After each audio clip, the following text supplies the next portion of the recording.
할렐루야, 사랑하는 성도 여러분, 3월 30일 목요일 아까베 시간이 돌아왔습니다. 오늘 함께 보실 말씀은 마태복음 25장 31절에서 46절까지의 말씀입니다. 오늘 말씀은 예수님께서 제자들에게 자신의 사역의 종착지, 자신의 가장 마지막 사역을 말씀하고 계십니다. 바로 심판의 사역인데요. 본문 31절을 보시면 인자가 자기 영광으로 모든 천사와 함께 올 때에 자기 영광의 보좌에 앉으리니. 마지막 심판의 때가 있는데 그때 어떠한 일이 일어날 것인지를 얘기하고 계십니다. 자, 어떤 일이 일어난다고 합니까? 이제 죽음을 이기시고 부활하신 후에 하늘로 승천하신 예수님께서 다시 이 땅에 오신다고 합니다. 다시 올 때에는 우리가 도저히 상상할 수도 없는 그런 영광스러운 모습으로 모든 천사들과 함께 이 땅에 심판자로 오신다. 중요한 것은 이 말씀을 선포하신 시기입니다. 언제 주님은 지금 이 심판의 사역을 소개하고 있습니까? 예수님께서 십자가 고난을 받으시기 3일 전입니다. 3일 전. 자, 사랑하는 성도님들은 만약 죽음을 3일 앞두고 계신다면 무엇을 하시겠습니까? 어떤 생각, 또 어떤 이야기를 나누시겠습니까? 예수님은 죽기 3일 전에 자신이 죽음을 이기시고 부활하실 것과 하늘로 올라가실 것, 그리고 올라가신 그대로 내려오셔서 이 땅을 심판하실 것임을 이미 죽음 전에 말씀하고 계신다는 사실입니다. 예수님을 믿는 저와 여러분도 이와 같기를 간절히 소망합니다. 확실한 부활 신앙으로 끝까지 믿음을 지키며 살아갈 수 있기를 축복합니다. 주님은 자신의 부활하심과 그리고 심판의 확실함에 대해서 흔들림이 없으셨습니다. 자, 이 땅에 심판주로 오실 주님은 다시 오셔서 무엇을 행하실 것인가? 오늘 본문을 보시면 의인과 죄인을 구별하여 부르실 것이다 라고 소개하고 있습니다. 32절입니다. 모든 민족을 그 앞에 모으고 각각 구분하기를 목자가 양과 염소를 구분하는 것 같이 하여. 구별하신다. 마치 양과 염소를 구별하듯 우리 사람들을 다 나눌 것이다 라고 얘기하고 있는데요.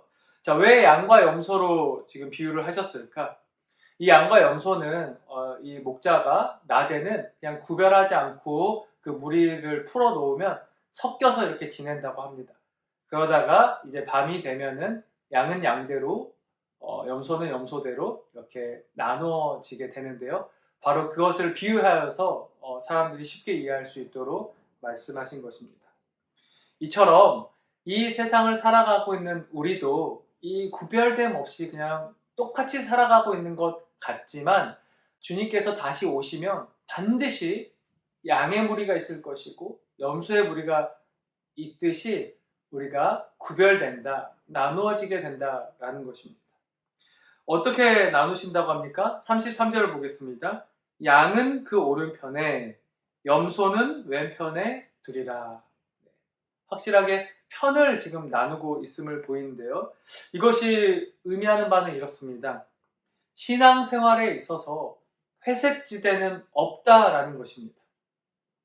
우리는 양으로 살든지 염소로 살든지 결국 한 방향으로 믿음의 여정을 걸어가게 된다는 것입니다. 그러니 지금 점검해 보라는 것입니다. 그저 살아가지 말라는 것입니다. 지금 성도님들은 양의 삶을 살아가고 있습니까? 아니면 염소와 같은 삶을 살아가고 계십니까? 우리가 이 질문에 대답을 하려면 양의 삶은 어떤 삶이고 염소의 삶은 어떤 삶인지 우리가 살펴볼 필요가 있겠습니다.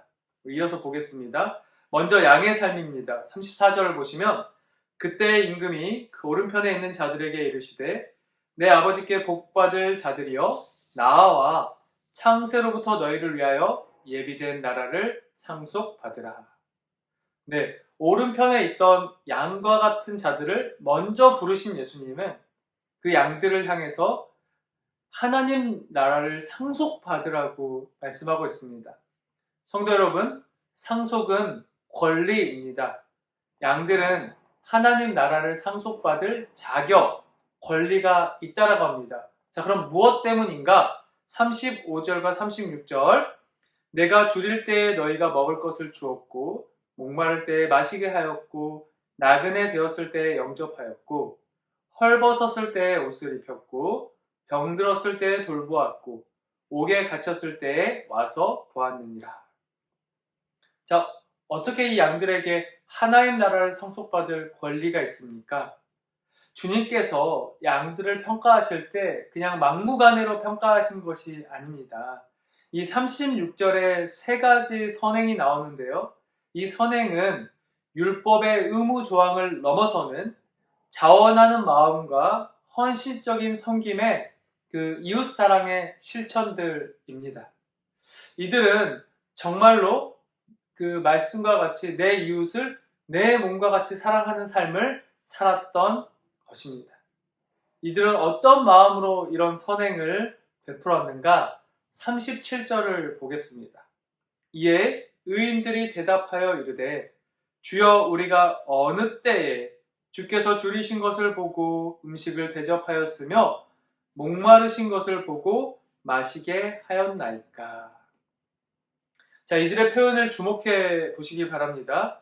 이들은 지금 자기들이 행한 선행이 너무나 작은 것들이었는데 이것이 어떻게 주님을 섬기는 일이 될 수 있냐? 우리는 예수님을 만나지도 못했고 그저 작은 이들을 섬겼을 뿐인데 왜 우리가 이런 평가를 받게 된 것이냐 하고 도리어 묻고 있는 것입니다. 이들의 섬김이, 이들의 이웃사랑이 주님께 이런 대단한 평가를 받을 만큼 그런 일들이 아니었다라고 합니다. 그들은 자신들이 그저 할 수 있는 일을 했을 뿐이다 라고 대답하고 있습니다.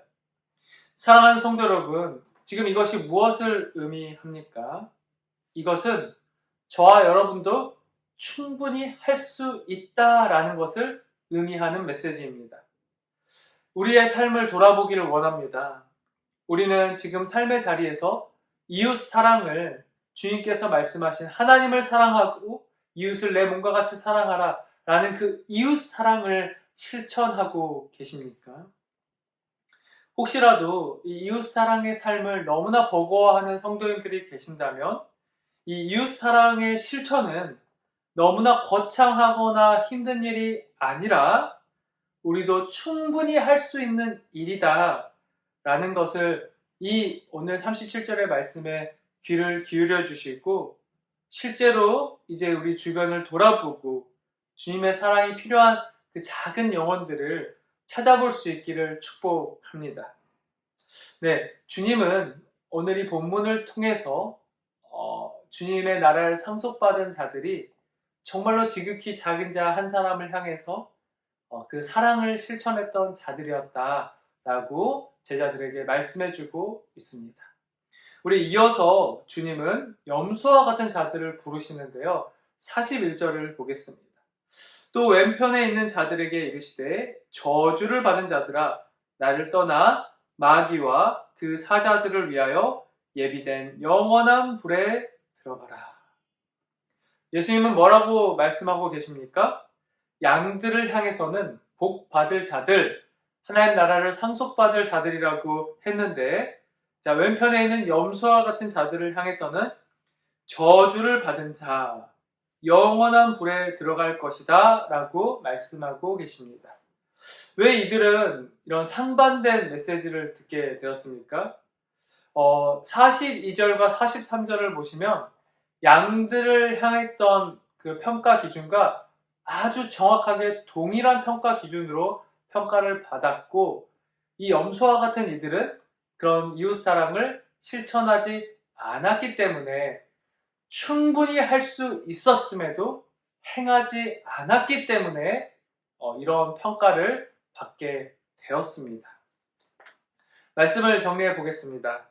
사랑하는 성도 여러분, 여러분은 그 이웃사랑을 무엇이라고 생각하십니까? 이웃 사랑은 저와 여러분이 가지고 있는 그 믿음이 가장 강력하게 외적으로 표현되는 우리 믿음의 가장 강력한 외적 증거입니다. 우리에게 믿음이 있다면 그 믿음이 반드시 이웃 사랑으로 표현된다라는 것입니다. 예수님은 오늘 이 비유를 통해서 이웃 사랑은 충분히 할 수 있는 일이며 그들을 향한 사랑이 바로 나를 향한 사랑이다 라는 것을 말씀하고 계십니다. 이웃을 충분히 사랑할 수 있는데 주저하거나 망설이는 모습이 있지는 않았는지 예수님은 제자들과 하나님을 섬기는 자들, 믿는 자들에게 점검해 볼 것을 말씀을 통해서 권면하고 계십니다.